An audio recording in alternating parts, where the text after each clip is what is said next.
ഈ തൃശ്ശൂരേക്കാണ്. തൃശ്ശൂരിൽ രാഗം തിയേറ്റർ ഉടമയ്ക്കും ഡ്രൈവർക്കും വെട്ടേറ്റു എന്നൊരു വാർത്ത വരുന്നുണ്ട്. തിയേറ്റർ ഉടമ സുനിലിനും ഡ്രൈവർക്കുമാണ് വെട്ടേറ്റത്. തൃശ്ശൂർ മെഡിക്കൽ കോളേജ് റോഡിൽ വെച്ചായിരുന്നു ആക്രമണം. പരിക്കേറ്റ സുനിലിനെ തൃശ്ശൂർ ദയ ആശുപത്രിയിൽ പ്രവേശിപ്പിച്ചു. ആ ദൃശ്യങ്ങളാണ് പ്രേക്ഷകർ കാണുന്നത്.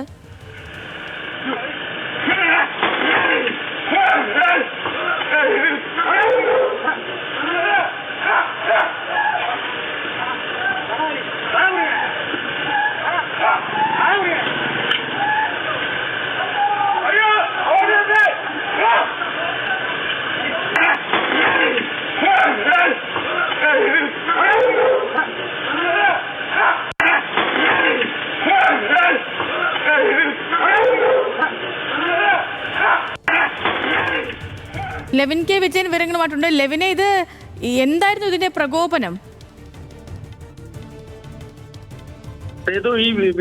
ഈ ആക്രമണത്തിന് പിന്നിലുള്ള കാരണം എന്തെന്ന് കണ്ടെത്താൻ കഴിഞ്ഞിട്ടില്ല. തിയേറ്റർ നടത്തിപ്പുകാരനാണ് സുനിൽ. കഴിഞ്ഞ 10 വർഷമായി തൃശ്ശൂരിലെ പ്രശസ്തമായ രാഗം തിയേറ്റർ ഏറ്റെടുത്ത് നടത്തുന്നത് സുനിലാണ്. സുനിൽ ഇന്നലെ തിയേറ്ററിലെ ജോലികൾ കഴിഞ്ഞ് വീട്ടിലേക്ക് എത്തുന്നതിനിടയിലാണ് ഈ ആക്രമണം ഉണ്ടാകുന്നത്.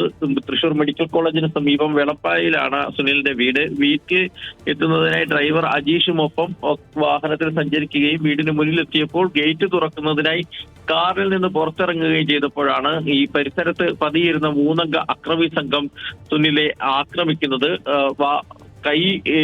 വാഹനത്തിൽ നിന്ന് പുറത്തിറങ്ങാൻ ശ്രമിക്കുന്നതിനിടെ ആയിരുന്നു ആക്രമണം. വെട്ടിപ്പരിക്കേൽപ്പിക്കാനുള്ള ശ്രമം പ്രതിരോധിക്കുകയും സഹായം അഭ്യർത്ഥിച്ച് ഇയാൾ നിലവിളിക്കുകയും ചെയ്തു. പിന്നീട് ഈ അക്രമിയെ തടഞ്ഞു മാറ്റിയാണ് മുന്നോട്ട് ഓടി രക്ഷപ്പെടുന്നത്. സാരമായി പരിക്കേറ്റ സുനിലിനെയും അജീഷിനെയും തൃശ്ശൂരിലെ സ്വകാര്യ ആശുപത്രിയിലേക്ക് മാറ്റിയിട്ടുണ്ട്. സംഭവത്തിൽ പോലീസ് CCTV ദൃശ്യങ്ങൾ അടിസ്ഥാനമാക്കിയുള്ള അന്വേഷണം ആരംഭിച്ചിട്ടുണ്ട്.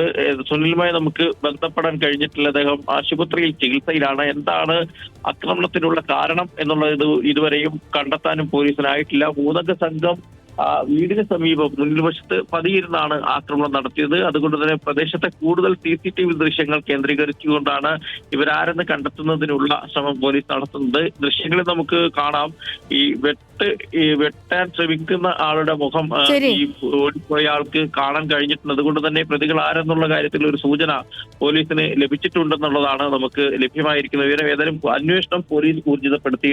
ലെവിൻ കെ വിജയനാണ് തൃശ്ശൂരിൽ നിന്ന് വിവരങ്ങൾ നൽകിയത്.